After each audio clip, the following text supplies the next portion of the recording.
Welcome to panel session 2, The House Always Wins, the impact of sports betting on college athlete well-being. We begin by focusing on the role of gambling in college athletics.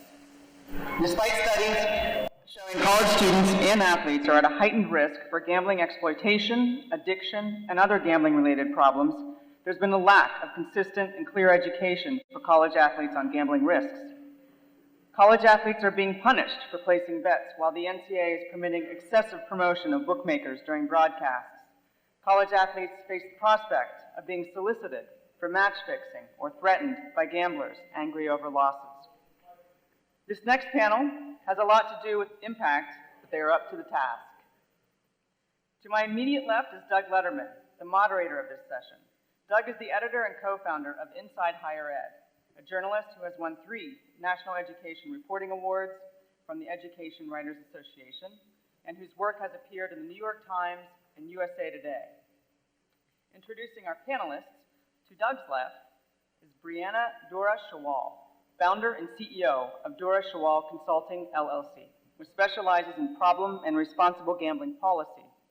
She has worked with more than 24 countries on harm prevention and has been featured in media sources, including CNBC, Forbes, ESPN, the New York Times, and the Washington Post. To Brianne's left is Tim Nevius of Nevius Law, who after 5 years as an NCAA investigator went on to form a college sports practice at Winston & Strawn in New York. As co-chair of that practice, Tim helped initiate and lead Alston versus NCAA, a groundbreaking case that led to a unanimous Supreme Court victory for college athletes and changed college sports forever. He has become trusted counsel to many top athletes in college sports, advising them on NIL contracts, on the video screen is Congressman Paul Tonko, U.S. Representative for the 20th Congressional District of New York. Serving his 8th term, Representative Tonko co-chairs the Addiction, Treatment, and Recovery Caucus and is author of the Safe Bet Act, the first comprehensive legislation that would address the public health implications of sports betting. While his duties on the Hill prevent him from being with us today, he will tell us about the Safe Bet Act. Sports, since the Supreme Court, gambling in college sports, since the Supreme Court struck down the prohibition on sports gambling in 2018, leaving a patchwork of state laws. It sounds a lot like NIL. As I was listening to the previous conversation, the results have been an absence. Congressman Tonko.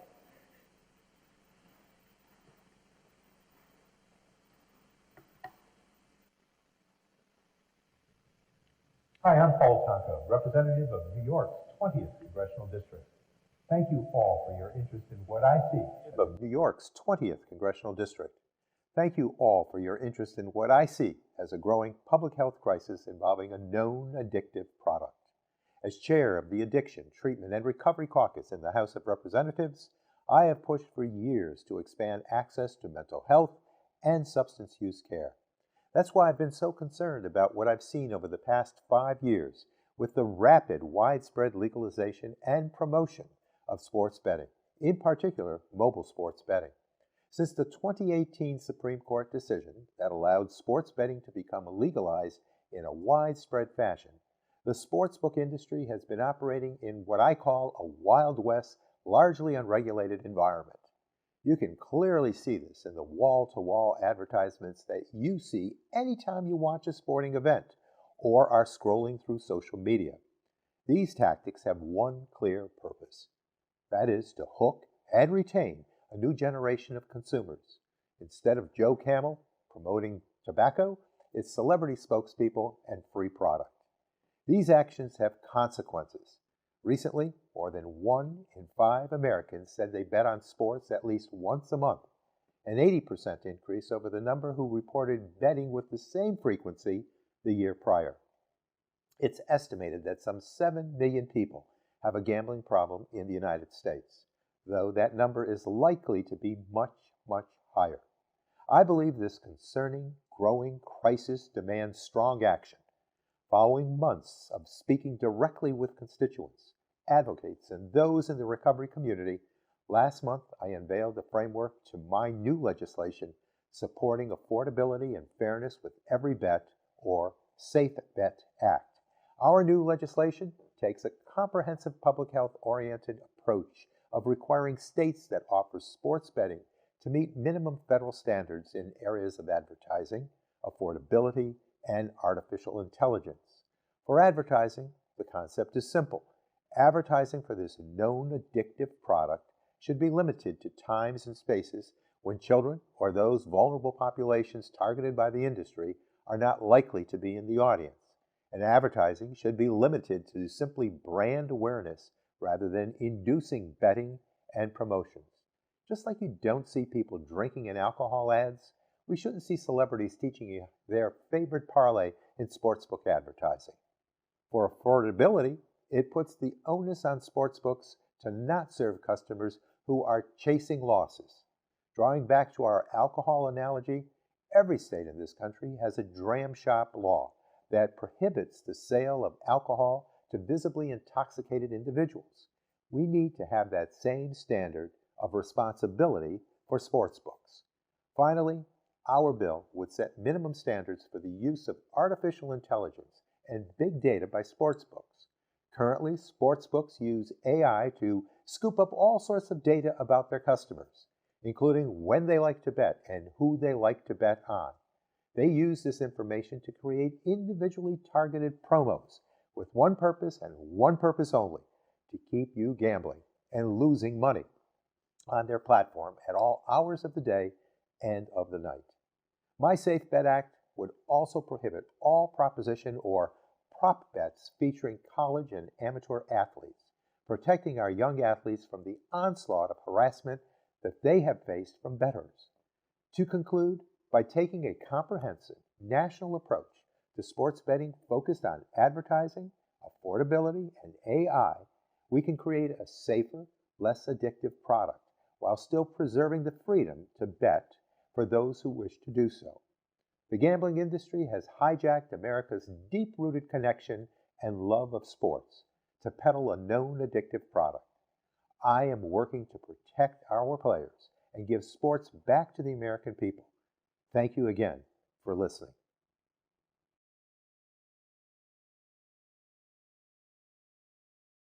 A bit more and talking about the sort of your backgrounds and how you come at this larger set of issues. And then to share your thoughts on the proposed legislation we just heard about, if this manages to sort of get through the increasingly divided political landscape, become one of those rare bills that actually becomes law, would it make a difference, and how much of one? So, Brianne, start with you. Wow, that's a lot to unpack. Good morning, everybody. I'm Brianne Dora Shawal, and I've had the pleasure and privilege of working in the problem gambling space for 11 years now. I got my start actually with one of Keith's affiliates in the great state of Massachusetts, from where I am from. And I served as the first ever government relations person to handle matters relating to problem gambling policy.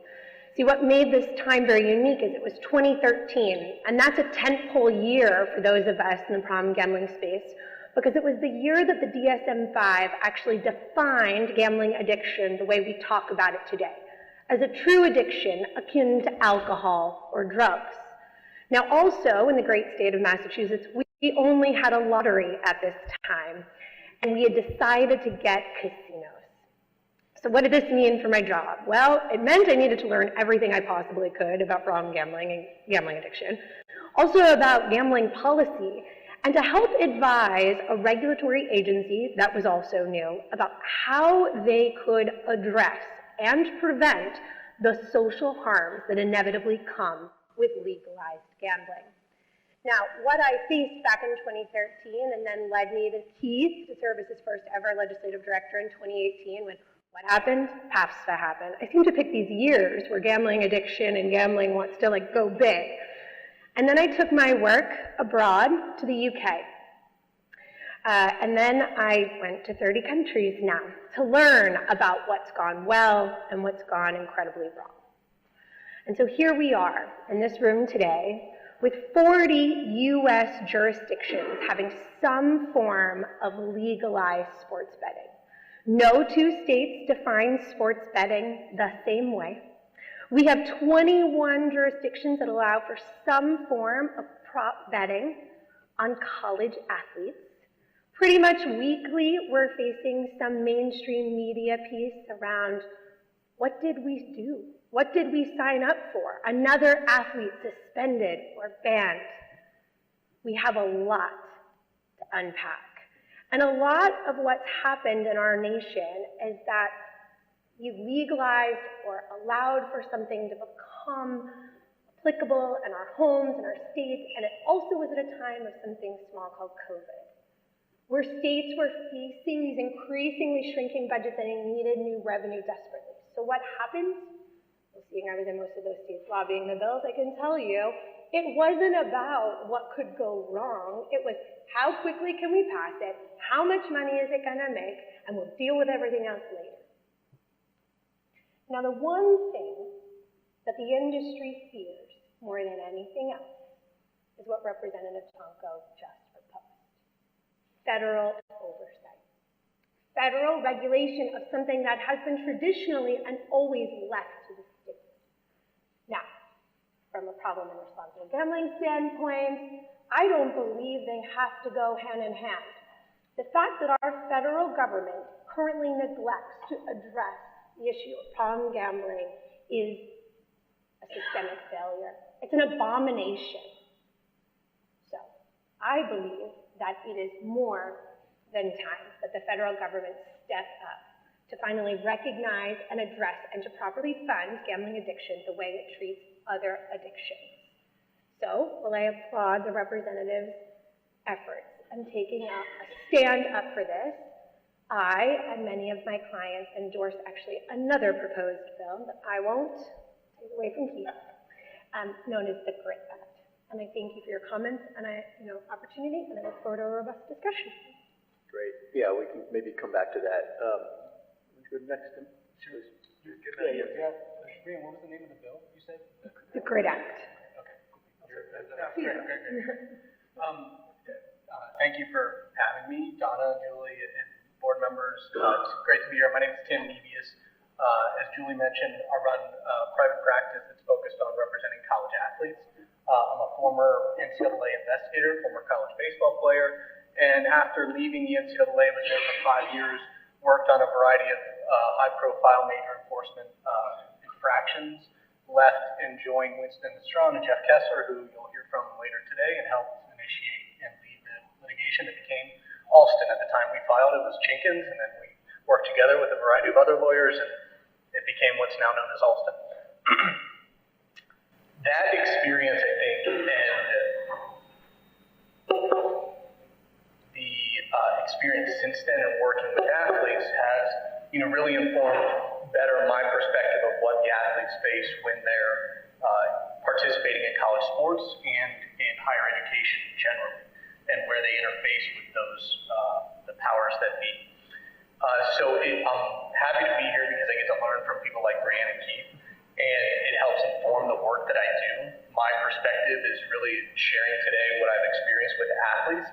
Sports wagering is relatively new for me, and understanding all the facets of it and the nuanced things that we'll talk about in more depth today. How we got involved with this, we being my colleague Libby Harmon and I at our law firm, was last year when the Iowa and Iowa State Iowa law enforcement brought charges against Iowa and Iowa State athletes that I'd like to talk more about in a little while. But we were sort of thrust into the investigation representing just over a dozen athletes as they navigated both criminal charges on the one hand and NCAA infractions on the other hand. So we represented them with respect to the NCAA infractions.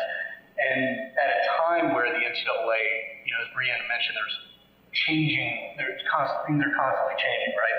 And the NCAA was no exception in that respect.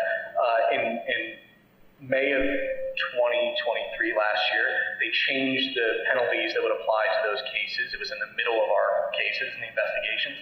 Then they revisited it in the summer and came out with new guidelines in the fall. And then they revisited it once more in consideration of another proposal as to how essentially they should penalize the athletes that are involved in sports wagering. I think that there are positive things that were done. I think there are things that, perhaps could have been done better, and maybe they still will be. There's room for improvement.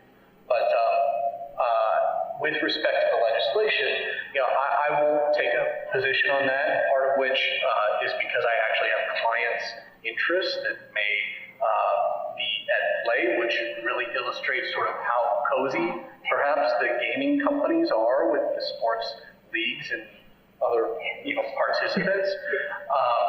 But I will say that in the fact sheet that was presented with respect to the legislation, it does highlight a few things that I think are relevant to what we experienced in the investigation and what we've seen since then, which are the promotions, the way in which every athlete that we represent signed up for the gaming app was through a promotion.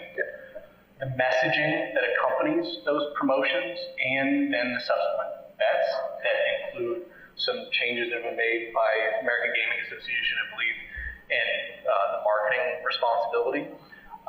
And then also the data that is captured. And in fact, that's what led to the investigation in the first place, which investigators were scooping up a variety of data that, whether permissible or not, is actually still in question.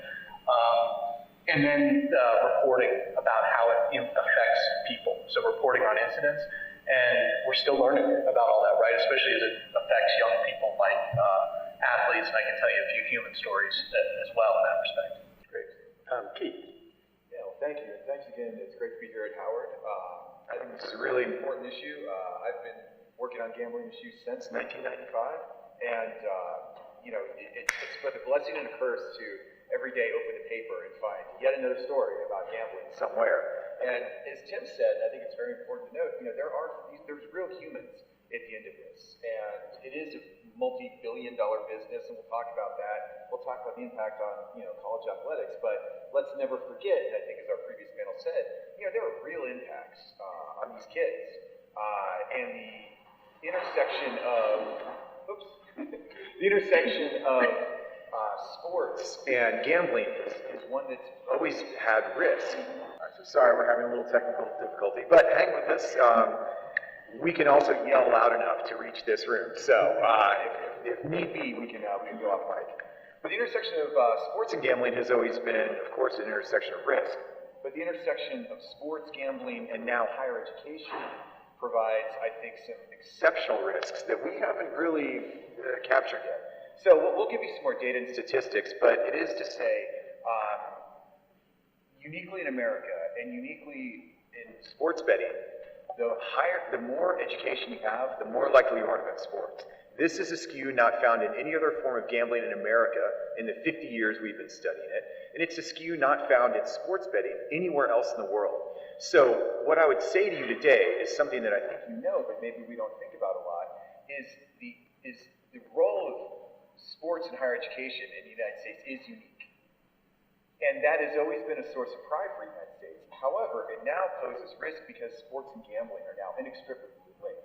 Since 2018, there have been more than $30 billion in bets placed on the performance of amateur student athletes. $30 billion. It is doubling each year, so we would predict and expect. Last year was about $15 billion of the U.S. sports betting handle was on college students, college sports. It might well be $30 billion in 2024. That is the amount of money, I think, that may be the straw that breaks the camel's back. So, that's not our issue. Exactly, our issue is to talk about really that intersectionality of not just sports betting, gambling, and higher education, but sports betting, gambling, higher education, and addiction, negative consequences, integrity, many of the other issues that you've heard about in terms of mental health, and some of the other issues we've talked about today where Tim's clients were implicated. So the Safe Bet Act, I think, just to close on Doug's question, the Safe Bet Act addresses many of the interesting and important issues around things like advertising and AI. What we would also say is that the core issue is gambling addiction as a public health issue. And so the GRIT Act that we've mentioned, the Gambling Research Investment and Treatment Act, would take half of the existing federal tax on sports betting. So every single sports bet in the United States, there is a small federal tax placed on that sports bet, whether you win or lose. That brought to the U.S. Treasury this year alone, 2023 alone, $250 million. So we're going to take half that tax. And this year would be $125 million. And the GRID Act is directed to NIDA, the National Institute of Drug Abuse for Research, and SAMHSA, the Substance Abuse Health Administration. Sorry, in DC we talk in acronyms just to confuse the rest of you. SAMHSA, which would then give that money back to states in block grants. There'd be $125 million a year minimum over 10 years. We believe that creates the infrastructure to address all these other problems. Right now, believe it or not, there's no federal funding of any problem gambling treatment complementary, and it's time to address not just gambling as a national issue, but problem gambling as a national public health issue, and really thinking about the impact on vulnerable populations, which of course, college student athletes are amongst those with the highest vulnerability and risk. So before we dig into sort of the core of what we're here to talk about, I just want to connect a couple more dots about this sort of the overall landscape. So at the places there's always a question about whether federal government's role will help or not. And, again, I'm paying a lot of it, given what I focus on, which is higher education. All you have to do is say the word FAFSA right now and look at sort of the federal government's ability to manage certain things well. But so, in general, and sort of more philosophically, we've talked about a couple different pieces of legislation, but in general, federal intervention in this is necessary. And I guess, the things you're talking about, funding of addiction and research and treatment and all that, certainly makes all the sense in the world. But I was particularly struck by this Representative Tonka's bill. Can the toothpaste be put back in the tube on gambling itself, or is that ship more or less sailed and it's really about dealing with the after effects? I think partly that ship has sailed, but I think your question is really apt. And as Brianne said, historically, gambling has and will continue to be regulated at the state level. There are no federal regulations on gambling except for a couple of antiquated 1960s laws and the National Indian Gaming Regulatory Commission. So this and even PAFSA, the bill that was struck down that, as you mentioned, now allows states to legalize sports betting, was a federal prohibition on states legalizing sports betting. So now that's removed. So gambling regulation has always existed state by state. I think that's probably where it's going to stay. And I would say that the way the GRID Act works is that money that goes to SAMHSA and NIDA then goes back out to the states through block grants. So it's not federal regulation. It's not even federal necessarily research and treatment. It's federal role in funding states to do their historic role. And so I think it's a bill that's pretty pragmatic. I do think Congressman Tonko's bill goes beyond that and looks at a lot of federal programs around gambling. Certainly we don't oppose it, but it is not the way we've done gambling in the last 250 years. Maybe it's the perfect time for a change, but I think really most of this stuff is still going to happen at the state level. I would say that I think there is a slim chance we see some baseline standards. If you may recall when the Supreme Court overturned PAFSA, Senator Schumer, as well as retired Senator Hatch, did initially file a bill. It was simply a placeholder bill that outlined what some of those minimum standards should be if states were to legalize and regulate gambling. Now, everything is about sports betting right now. You've got 40 jurisdictions, we have scandals, we've got the mainstream press covering it like never before. But what you have to understand is this is not going to be the last set of expansion gaming experiences. The next thing is going to be a slot machine in everybody's pocket, right? And so I do think that there is some interest from Congress about what exactly is happening at the states, and do we need at least some baselines to ensure integrity and safety and consumer welfare here before we see the next? Interesting. All right. Well, so let's sort of shift into the main guts of the program, which is really about sort of the impact of this overall landscape that we've been talking about for sports gambling on athletes. So I guess maybe if you start at the other end and ask each of you to sort of talk about what kind of most keeps you up at night when it comes to the impact of this larger sports gambling situation on college athletes. Wow. Well, we could go for probably 45 minutes, but let's keep it for a couple of Sure, minutes. yeah, no, we'll keep it tight. I'll highlight a few things. So, again, we think a lot about intersectionality. So, we know that youth is a time of intense risk-taking, and that 18 to 24 is the range of the highest rate of risky behavior, not just gambling, but, sex, drugs, and rock and roll, if you will. So we know youth are at risk, and from the previous NCAA studies, we know that most student athletes who gamble started before they came to college. But right now, almost all of our prevention and educational measures around gambling, if they are in your college, that's about the first time someone's ever talked to some of these kids about what the rules are, why the minimum age is 18 for daily fantasy, but the same company is offering you sports betting, but you can't do that till 21. Or you can't do it on this side of the river in DC, but you can in Virginia, blah, blah. We make it so hard for kids who are already in this high-risk category to figure out what's legal, what's not, and as Tim said, it changed 3 times for the course of his case. So you look at youth, you look at the legality, you look at things like the co-occurrence of other risky behaviors in gambling. So one of the biggest predictive factors for gambling is engaging in other risk-taking activities. And here's a tip, the gambling though tends to start earlier. Most kids don't start smoking between 9 and 12 years old, but that's the age that gamblers in recovery from a serious addiction tell us they started betting for money. So, if you're not, so there's a whole bit about youth, there's a whole bit about co-occurring with risky disorders, there's a whole bit about now advertising and marketing and promotion. What keeps me up at night is not so much the integrity, although that's what's going to get the headlines, and that's frankly what NCAA and most athletic directors are concerned about now, is the fixing of the game. I would argue that those who are at highest rate to fix are people who are jammed up with a gambling problem. Not every fixer has a gambling problem, not every person who has a gambling problem fixes, but that's that intersectionality. But what concerns me are those athletes who are not fixing, but have a serious gambling problem and are suffering in silence. Because right now, most of our approaches are enforcement. Throw the book at them. Blame them for making a bad decision. Not recognizing that what they have is an out-of-control mental health problem. Again, this has been said, this has been the DSM since 1980. But we look at it mostly in a blaming, shaming, law enforcement approach to what is a personal, stigmatizing mental health disorder. And so there's that intersection too. Of course you have to punish an athlete who's broken the laws, but you also have to look at why they've broken these laws and regulations.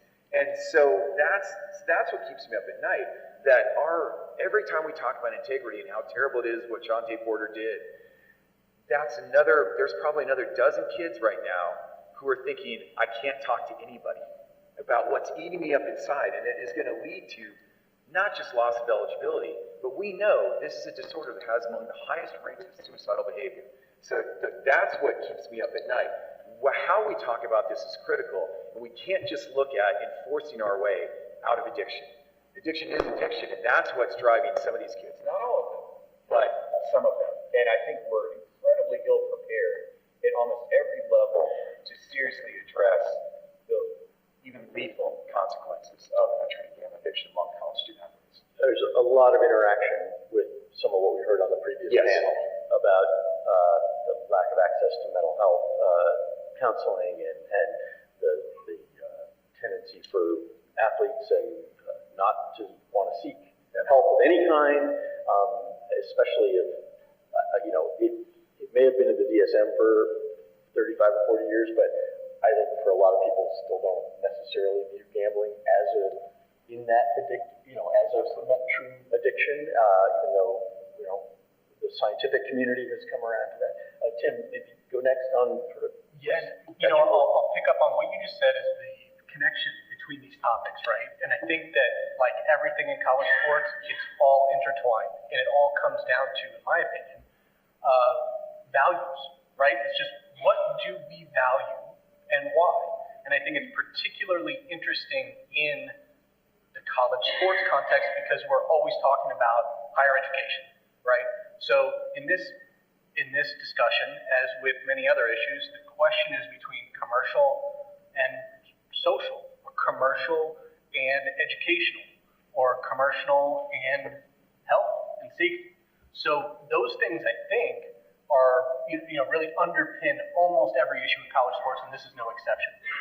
Similar to what Keith was saying with respect to how we frame things with from the athlete's perspective, they get penalized, right? They're demonized, and that was the case. It's what troubled me too when I was on the enforcement staff, and since then, in seeing how we don't always analyze the larger framework or business, but instead we focus on the behavior that is the outcome of that, and again, that's no exception here. I think if we look back, we're in a different era now, of course. Historically, the NCAA, in fact, the NCAA enforcement staff was derived in the 1950s from a gambling incident. It's the reason that prompted investigations. City College of New York, NYU, University of Kentucky, Manhattan, and other schools were involved. Athletes at those schools and the basketball teams primarily were involved in point shaving. They had been infiltrated by organized crime, and then finally an FBI investigation, sting operation, had led to one of the athletes turning and uncovering a massive, point shaving scheme that changed the trajectory of college sports. And even with some of those schools that were more concerned about the commercial aspects, they sort of de-emphasized some of their sports programs, including some of the schools I just mentioned that were involved in those investigations. Others, full speed ahead in the other direction. And I think that, shows that's playing out right now in a different way. Because in the past, it was somebody gets into your ear, into your pocket, they present you with an opportunity to shave points or influence a game. Now what we're talking about is something that's in your hand, and that doesn't involve other people, organized crime, or anything like that. Every person that we had represented in the cases I mentioned signed up through an app, used an app, didn't have connection with anyone else outside of that. There were no integrity concerns that were cited as part of that. So as Keith mentioned, the focus is often on integrity, but really what we're dealing with is a circumstance in which, in a totally different era, there may not be integrity concerns, but what there are impulsive decisions to use an app that everyone is using and placing bets that range from 50 cents to maybe $100 or so that come with some pretty serious consequences. And on top of the I guess the mental health aspects of engaging in the behavior in the first place, you're also dealing with the mental health aspects of the penalties that you suffer as a result of that. As we know, most athletes identify as athletes first. We're going to take that away from them, and we're also going to remove from their access the most useful tool probably for educating them, which is the schools. So on the regulatory side, last thing I'll say is that schools are in the best position. They have the most contact. They are in touch with these individuals every day. The education at this point has been woefully lacking. I mean, really bad. And it is often presented in sort of a situation like this, a room like this at the beginning of the year in which we're going to dump 12 different topics on top of you now with NIL and all these other things. And you have to sort of sort through all that and also identify what your priority is. And it's just glanced over this gambling topic. So I would expect and hope that schools really focus more on the education because they're in the best position to influence the athletes in that respect. All right, I have 4 main points I want to take from these gentlemen to weave in. 1, the average age of the students with access. You have 6 states right now that allow 18 and over to have access to mobile online sports betting. This is the athlete's roommate. This is their dorm mate, and these are their fellow students. I have the pleasure of working with some student athletes who tell me horror stories of getting Venmo requests after games, shutting down their entire social media presence because the harassment has gotten out of control. Some of them are fearing going to school and into class for 2 weeks. And not just because they're worried about what their fellow classmates are going to say. I have a few students who have said professors and staff have made a comment. So Average age. To your point about impulsivity, the brain doesn't fully form and make rational, sound decisions till about 25. I'm asked all the time by policymakers, 18, 21, I choose 25. Now, that's a pipe dream and never happening, but that's the reality of the access. Integrity of the game. Yes, that is the hot topic. It's the sexy thing that ends up in the papers. But when we think about the first panel and they talk about those disparities, think about 70%, I believe it was said, that student athletes are working because they are not having their basic needs met. Imagine the temptation if a better offers you some money. And when you don't have that age and experience and team surrounding you like many of the pros do, that temptation is real. That is one of the things that keeps me up at night. The mental health and pressure. It's so hard to be a student. Oh, I don't envy them. Oh, I am happy I'm beyond those days. It's really hard to be a student athlete. It's really hard to choose if you identify as an athlete or a student. Now imagine turning on ESPN and seeing the lines of yourself. I mean, I think about Caitlin Clark. There's never been more betting on women's sports than what we just saw. Can you imagine? Did she even bother to turn on the TV? I don't know how they do it. And last, but definitely not least, the amount of harassment that we are seeing. It is getting out of control. In fact, actually, coaches are coming forward to talk about how angry bettors are targeting their children. The Cavaliers coach just made a statement about 2 weeks ago saying that he was absolutely done with the way that angry bettors feel that they can behave, both on social media and in general, as it relates to his performance, his team's performance, and his kids are definitely no-go. But it's happening. And so those are the things that keep me up thinking, is the toothpaste out? How do we put it back? And what do we do? Wow, okay, lots of different directions we could go in. Well, maybe let's start, I guess I'm thinking about,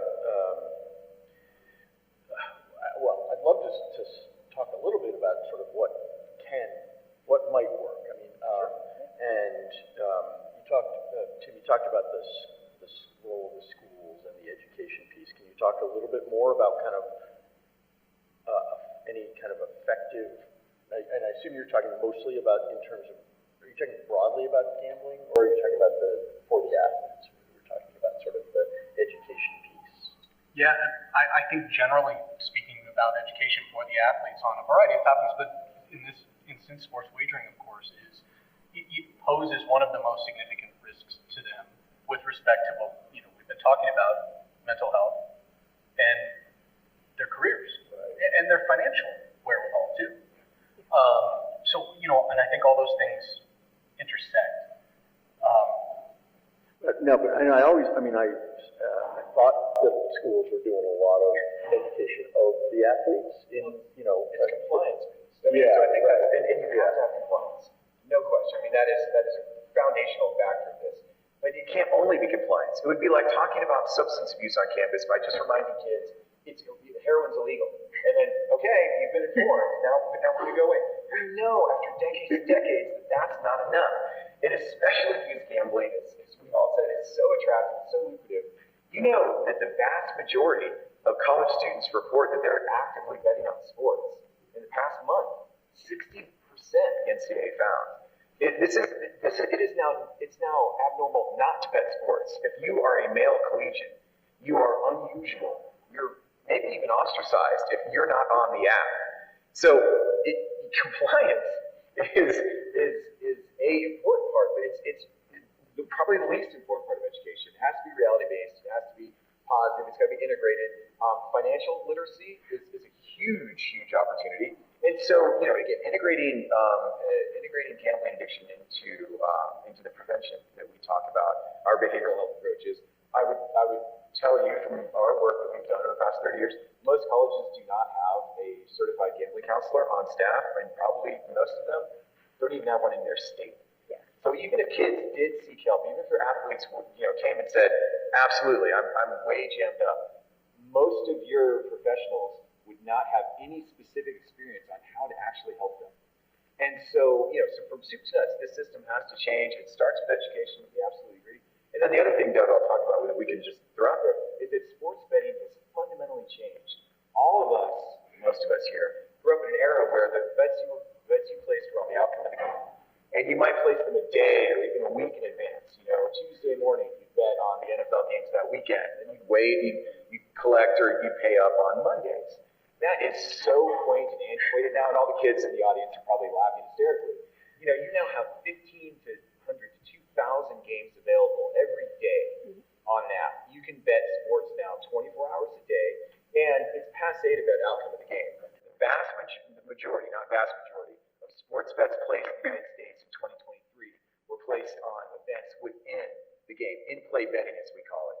And those, you can place hundreds of bets within a particular game, and the data is coming where you might be able to now place hundreds of bets on the outcome of a particular play. American sports are not designed, but the way we have intervals in play, that's just enough time now to reset the odds on dozens now, hundreds of propositions soon. You know, will there be a pass or a touchdown? Will there be a penalty on a game? Will a certain player do a certain activity in a particular play? That's all coming, and it's there on some sports. So we have to think about, too, that the fact that the sports betting we grew up with has absolutely, virtually nothing to do with the sports betting we do now. But the kids still believe it's skill, that sports betting is a game of skill. But with the way they engage on a 20-team parlay or an in-play bet on whether or not the next fastball will be more or less than 90 miles an hour, that has nothing to do with skill. That's almost entirely random. They're basically, they go into this thinking it's a game of skill, but they're playing it like they're playing a slot machine. And there's a lot of risk there as technology completely changes. You know, gambling is mutable. It's mutable by technology, and so anyways, just to throw that out there, I think there's real risk. Speaking of intersectionality, you're blowing my mind. I'm just thinking about the role of AI potentially making many things possible. You don't play the app plays you, and I mean that's been clear for a long time. And so especially when the kid starts to engage and initiate, the bets that you're going to be served, the promotions you're going to be served, are hyper-targeted, tailored to you, and so. You know, many of us have a school-specific identity.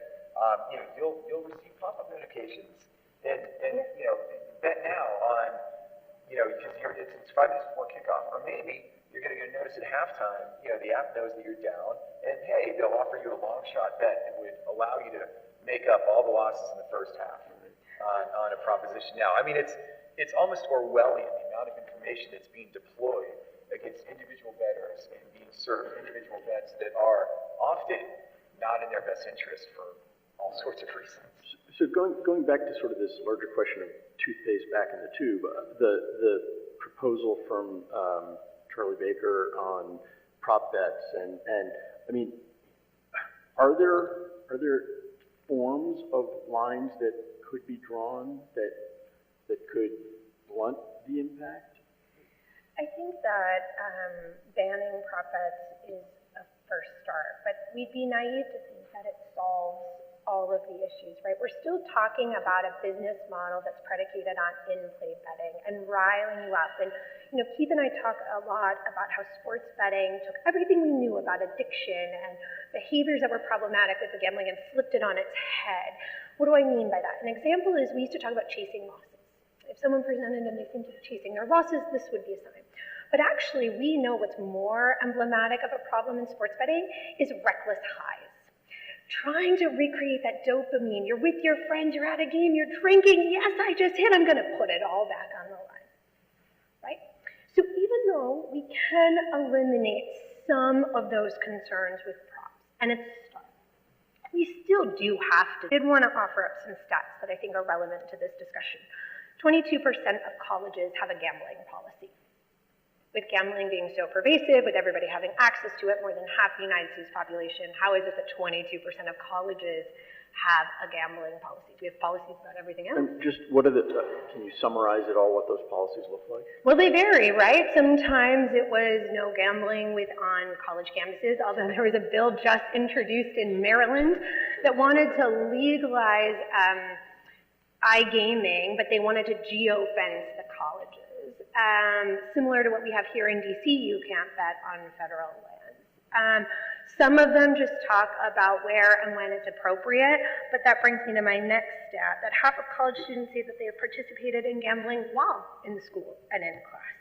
And 1 in 8 college students have used financial aid to gamble as a way to make money. And 6% of college students have a gambling problem, which is incredibly worrisome, given that, as Keith pointed out, most colleges are not equipped with even someone who could provide adequate education and training to support staff and coaches, because they themselves don't even understand this unique addiction and how it impacts a person. You know, not to be the Debbie Downer of the room, but someone with a gambling addiction is 15 times more likely to have suicidal ideations or to attempt to take their own life. When we're talking about startling statistics that the first panel brought up about depression and anxiety, and now we're talking about easier access and FOMO, and I've got to gamble, and then that compounds itself. We are talking about a public health crisis that is happening not just in our college campuses, but within our communities and in our homes. Did you add something? I'll pick up on that, Doug. Yeah. So I think that there's a couple things that stood out there in that thread, which include the culture, right? That this is a cultural thing, and that informs, I think, how we need to respond to it.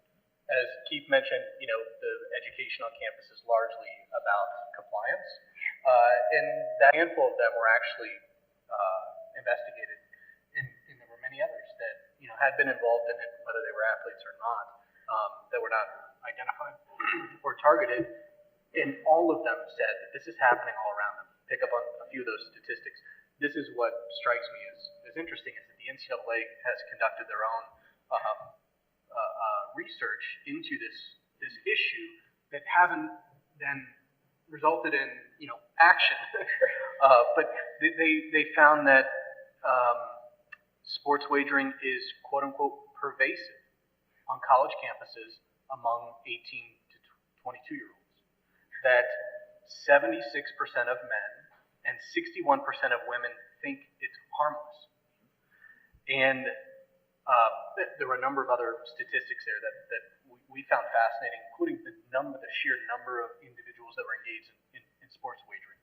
Despite that, the education didn't follow. After 2018, the Supreme Court case, and states began enacting legislation, it was the same old pitch in the compliance meetings that were related to what's permitted and what's not. And the message is, don't bet. That's it. And when I was at the NCAA, they had historically, and I even have like still some swag with this stuff on it, just don't bet on it. And even though being short and simple and to the point is useful so that it resonates, it doesn't capture all of the issues that are at play, which is, you know, what we're talking about here. So back to the education piece, I think the reason that strikes me as so disappointing is because of the lack of shared responsibility, right? That this, after 2018, you saw more schools rush to capitalize on the commercialization of sports wagering than you did see them change their education. That illustrates what I mentioned before, is where the values lie, and that underpins all of college sports and has for a long time. In particular, some schools sent promotions to their own student bodies, posted banners and electronic ads in their own stadiums and facilities. Some of the email push notifications were for sign-up promotions, free money, and they went to individuals that were both underage. And one of the schools made $35 off of all the students that used that promo code to sign up for an account. I'm just kind of struggling with the idea of hypocrisy in higher education and college athletics, so I have to recover from that. But so I want to talk a little bit more about some of the different roles of some of the different players here. And I mean, I guess I'd start with the NCAA, which is got a lot of problems these days, and get some statements like on the prop bets from Charlie Baker. What and maybe what, I don't know who has thoughts on that, but what can you see if we're trying to look at possible answers here. Yeah. Let's tick through some of the different players, and then we'll come back to my profession, the media, in a little bit. But who wants to start? A couple things. They do take a stance on more than just prop bets, and I'm going to agree with them here. They are pushing policies to increase the average national age for betting to 21. And this would minimize a lot of those pressures I talked about happening within the dorms and in the classroom. So let's increase that minimum age to 21. They are talking about standardizing problem gambling supports. They are advocating for one national helpline for which Keith operates 1-800-GAMBLER. For anyone in the room, please remember it and know it is available to you 365, 24/7, and it is confidential.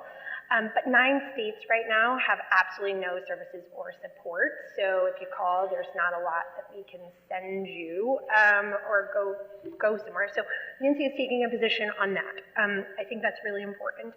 I think that the NCAA needs to do a hard look and examine how much they can invest in sizing up and scaling up the education and moving it away from compliance. They do actually do some minimal training right now with certain schools around gambling addiction. And while yes, an athlete is like 4 to 6 times more likely to struggle with an addiction, there's a lot more to the intersection of sports betting and being an athlete, right? I talked a little bit about the harassment, the pressures, how do I have social media, and so really it is time for the NCAA to invest in ensuring that every school is equipped with proper training and supports for their students and athletes alike. I agree entirely with that. The NCAA has recognized the issue. They have made certain changes to the way they approach the situation. But obviously there's a variety of influences and voices in this respect. In the midst of our investigation last year, the NCAA changed some of their penalties that applied to the athletes that were involved in sports wagering, and for the better. And so I do give them credit that as they were looking at this, they were figuring out what can we do to uphold the integrity of the sport that we think is important. It is important, while still recognizing that athletes need more than just a boot out of school, the permanent ineligibility, loss of their scholarship, loss of the chance of graduation, which historically has been, what's been used for almost every penalty for sports wagering. They reduced some of those penalties in favor of education. Now they still held on to, and this is where it's a little bit more nuanced, and I think it's challenging from them from a public perception too, that they changed the rules with respect to bets that were placed on your sports other than your own and sports at your school other than your team. But they kept permanent ineligibility as the penalty for sports bets on your team. And it's a tough one to argue against. What we did, though, was argue with both data and information from the IRGC, the Iowa Racing and Gaming Commission, which said there were no integrity concerns in their review of the information, meaning there were no changes in the betting law. They would want to bet on this game. So I think, go ahead, Doug. No, just listen. I'm sort of, again. What I started with was saying the NCAA has taken recognition of these things. They have changed the penalties, but there's more to be done. And Brianne, to your point, what they can, but that's going to be limited. So tech, there's an enormous that app that does that app can be tuned either to maximize revenue or minimize harm. And right now in the old Spinal Tap thing, it's tuned to 11, but you could crank that back down. And so there are things that Representative Tonko talks about. There's regulations at the state level that govern how these apps are used. They could be strengthened. That same app that is using predictive analytics to serve you a bet could also use predictive analytics to see if you're at risk or if you're betting in excess of your income. So there's a counterpoint with that, with the technology. It's value neutral. It's how we use it, and frankly, how regulation goes. So that's the second group is government. Government is, gambling is illegal unless it's legalized, and so the government has, it's not like opening a pizza parlor, which you can do unless you can't. Gambling you can't do unless you're permitted. around this. But of course, all too often, it is government itself who is massively incentivized to open that market up because they're competing with other states or because they need tax revenue or because. You know, it's seen as a voluntary tax, it's seen as a tax on the willing, but we would also say it's a tax on the unwell. And so you have to balance that. The government, you know, can and should play a big role. The leagues have a very powerful position.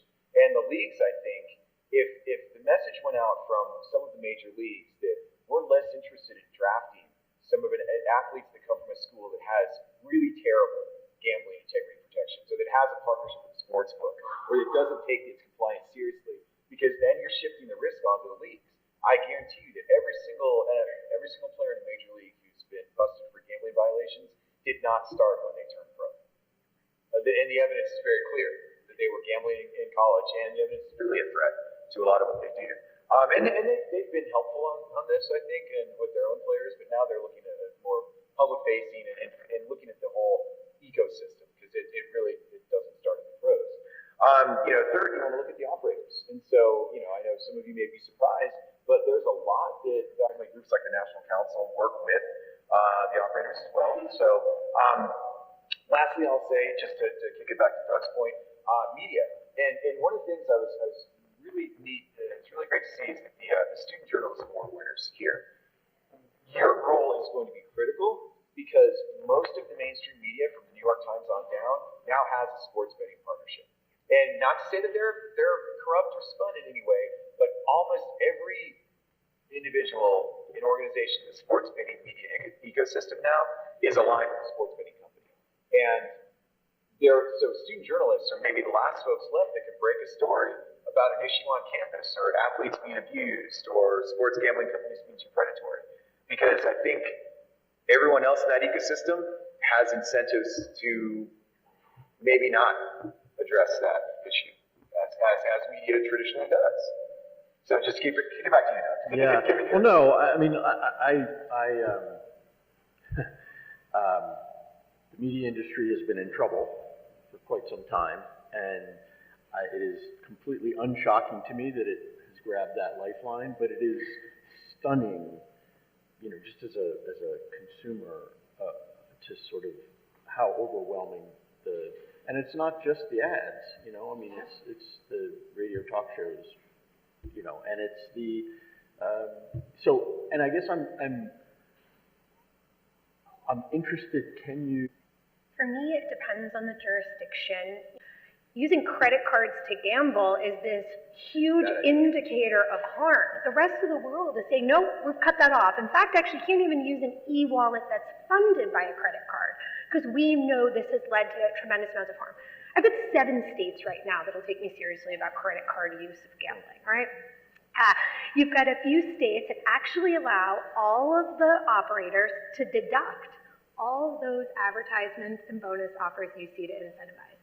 Some states will actually even allow them to deduct the excise tax from their liability.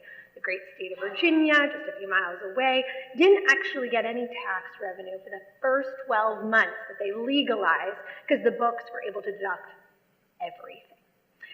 So do I think that universally we can walk a lot of these things back when we should just like look across the world to see what happens when we don't? Cynical, I'm sorry to say. But I think that with time and with a lot of lives that are going to be destroyed, I think eventually we'll start to see some pullbacks. Well, I think it's the fact that y'all are here and, you know, that you're paying attention to our panel that, you know, that does give me seeds of hope. I mean, you know, and thank you to the Allen Sack Foundation, the Drake Education Group, you know, for taking this seriously. It starts here. You know, we've been working at this for a long time, and we've never addressed crowds this big. You know, we've never had maybe too much national attention in the press and members of Congress. So, you know, I'm an optimist. I think to be in this field for 30 years, you have to be maybe a pathological optimist.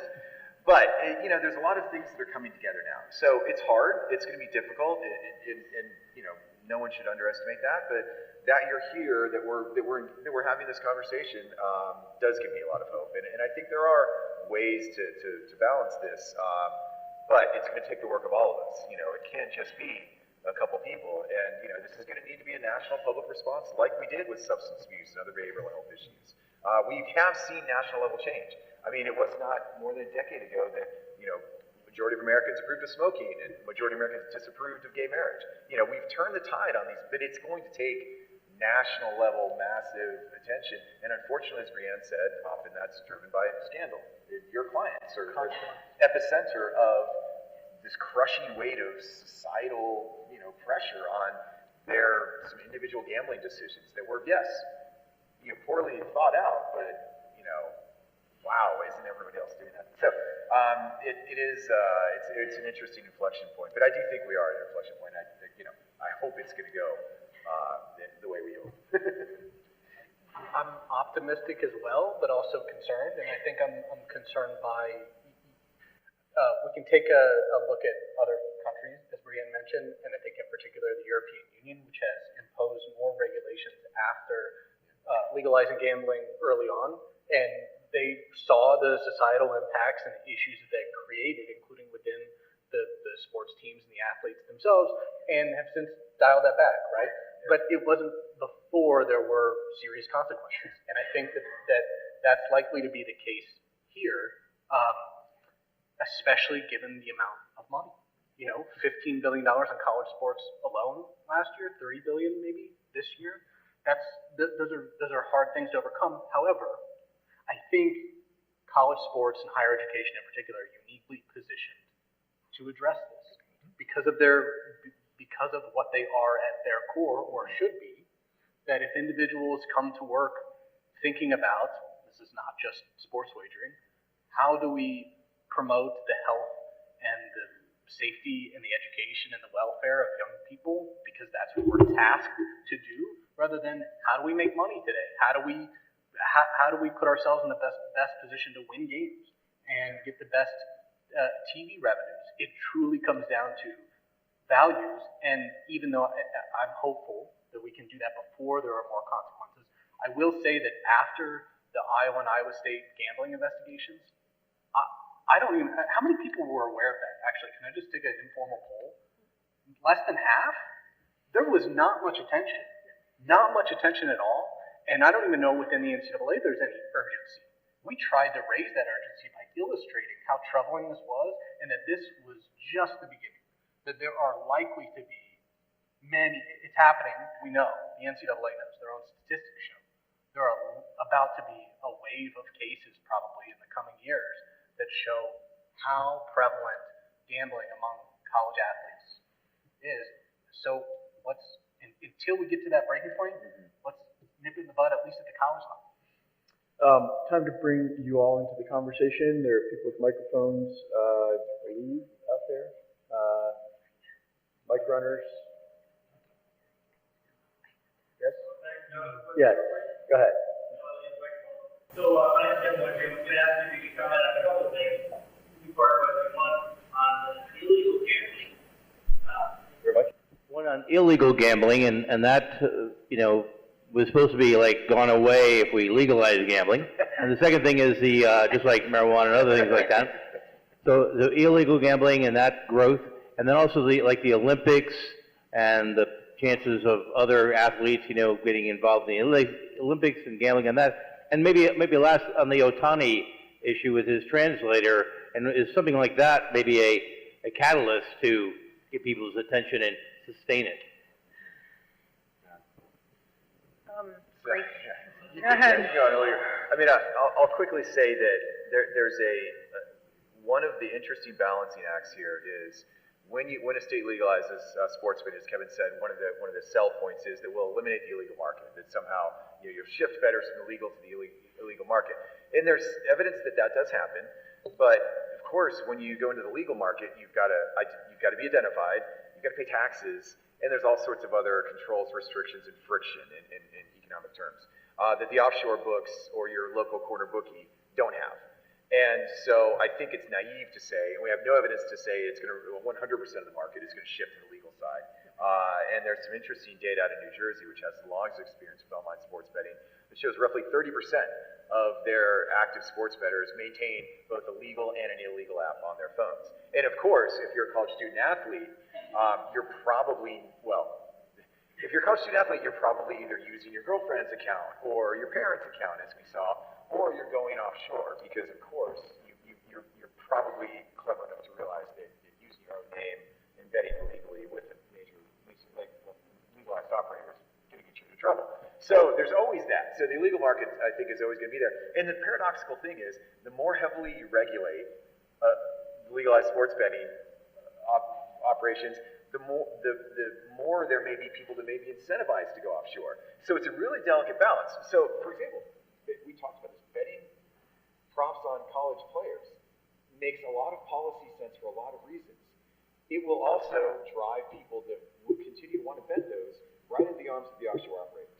And so I'm not saying, as the industry often does, that, oh, that means there should be no regulation because, of course, you're never going to be able to get your tax rate below zero. You know, you're never going to be able to offer less restrictions than someone who's operating in Curacao. But it is also still the point that the higher we raise all that stuff, the more you do allow for the illegal market, because they will certainly love to beam to you a college player prop, you know, during the Final Four. That a lot of people would be very attractive. So I think it's a great question, Kevin. It's a heck of a thing. But U.S., we don't bet on the Olympics much, but everybody else does. And internationally, you see a massive market on Olympics. And given now the globalization of sport, you will probably see a lot more of that, and that affects people in the college student space because while you may not, you know, there may not be a huge role for professional swimming or volleyball or equestrian sports, there certainly is an international betting market on it. Now that you can stream those games and that there's a market to be made, there will probably be a market because, of course, the books want to have as many options for people to bet on. It costs them very little to set out a market. And so if there is a market for, you know, Julie's women's swimming, then there's probably someone there who's going to serve it to you. And as that market grows and exposure grows, there's more. So I think we're going to see a surge. We Americans traditionally bet on sports that are televised, you can watch live, and that's our power sports. With the internet now and the globalization of sports, everything's a power sport. Anybody has a niche, and that can be filled, you know, due to streaming, due to tech, and due to the fact that there's certainly an appetite for that. And that the revolution we've seen in women's sports, it's not that there wasn't interest in women's sports before, it's now just we can feed that. And so I think you'll see that for all sports now, not just what we, and again, that's how sports betting's changed. We didn't grow up with that, but your generation, half of those of you in this room, if you want to bet on wrestling, you will absolutely be able to find someone that's going to serve you that bet. I'll say what it made me think of is that in the cases that we worked on, none of the athletes felt as though they were, you know, doing something illegal. Right. So they knew what they were doing was wrong to some degree. They didn't know to what degree though, and they were informed by the culture around them. And in fact, most of them used their parents' accounts, or their girlfriends' accounts, or their other family members' accounts, which I guess illustrates two things. One, they knew it was wrong enough to not use their own name, right? But they still had the acceptance of the people around them, including their parents, in many instances, which sort of illustrates that they didn't understand the consequences of what they were engaged in. And unlike the offshore betting or the bookie or anything like that, none of them were involved in that. None of them gave any indications they were involved in that. More so, it was just the ease of access, right? It's just, this is easy, it's happening all around us, it doesn't feel that wrong. Maybe I'm not supposed to do it, but I don't understand the consequences. It's a little like speed, you know? That's right. That's right. Yeah. That's right. So, and that's where I think probably we have to focus more on that. In terms of the catalyst, I don't know what the catalyst is going to be. And, you know, we saw it was just yesterday, right? The NBA player and you know, what happened there. That's a big deal. And anyone who's in his position or wants to be in his position would say, I don't want to be that guy, right? I don't want to sacrifice what he just sacrificed. And the same for the college players that we worked with, most of whom were rendered permanently ineligible. Yeah. How do we sound the alarms? I don't know, because those consequences are pretty severe. I think people should be freaking out a little bit. When we discuss these policies of the states, it's legalize so then we capture the illegals. But actually, we don't have a lot of data to suggest that that's what's happening. And I think that there's a pillar that's missing here. Legalize, regulate, highly protect. All right, I hear you. What about enforcement? You know, Keith spoke at the outset about the GRID Act and the sports betting excise tax. Now, that excise tax came to fruition many years ago as an attempt to get the DOJ to be able to stomp out or address illegal gambling. So I think the other important component here is, well, where are the feds? And the feds are going to say, well, this is a state problem. And the states are going to say, well, I don't have the capabilities and I barely know this product. And around we go. And it's a lot of finger pointing. So if we want to get serious about addressing gambling and all the social related harms and the risks, we need to get serious about enforcement and who's picking up the buck here. Because until we start to mirror that with the legal regulated market, we are going to continue to face things like the scandals you pointed out. And do I think that's the impetus? No, because what, we're like on our 10th now? I think that it's going to take a lot of time and a lot of people becoming educated about how these things could be prevented. A line will eventually get drawn. I just don't think the Tawny scandal or the NBA one is it.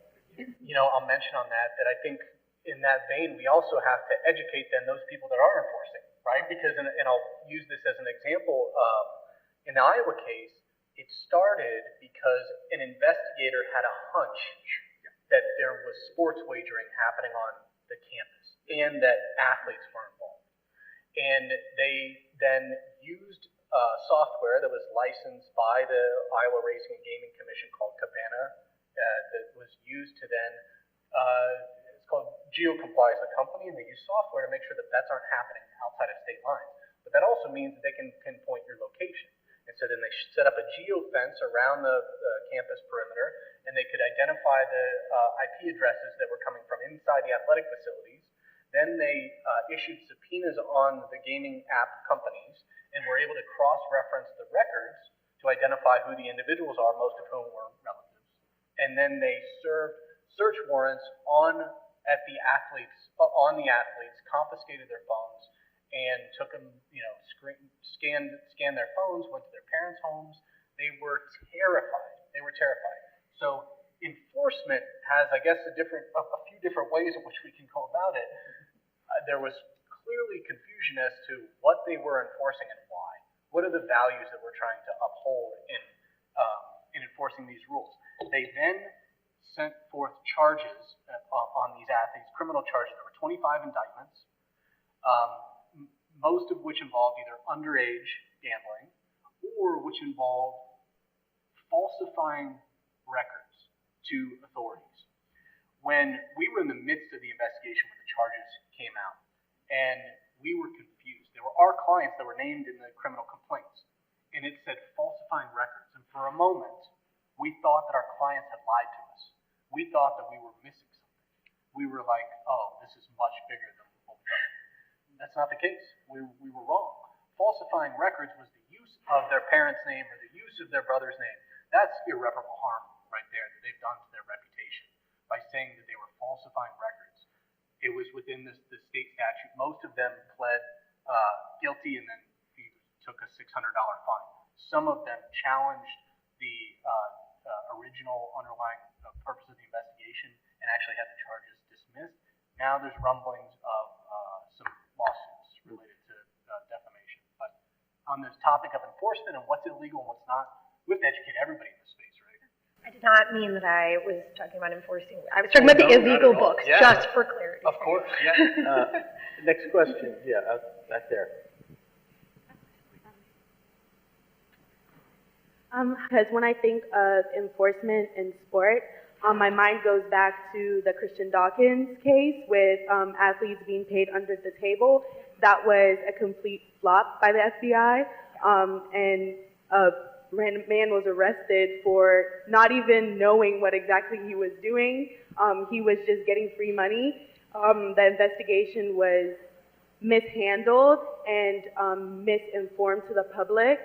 So I think in terms of sports and FBI and enforcement, and especially knowing the demographic of these sports teams are not, we're going to be so real here. There are a lot of Black athletes, and knowing the social climate when it comes to that, I think enforcement and involving the federations after expressing the need for more communication of the mental health impact of sports betting and betting in general, I think that's a little dicey from my opinion.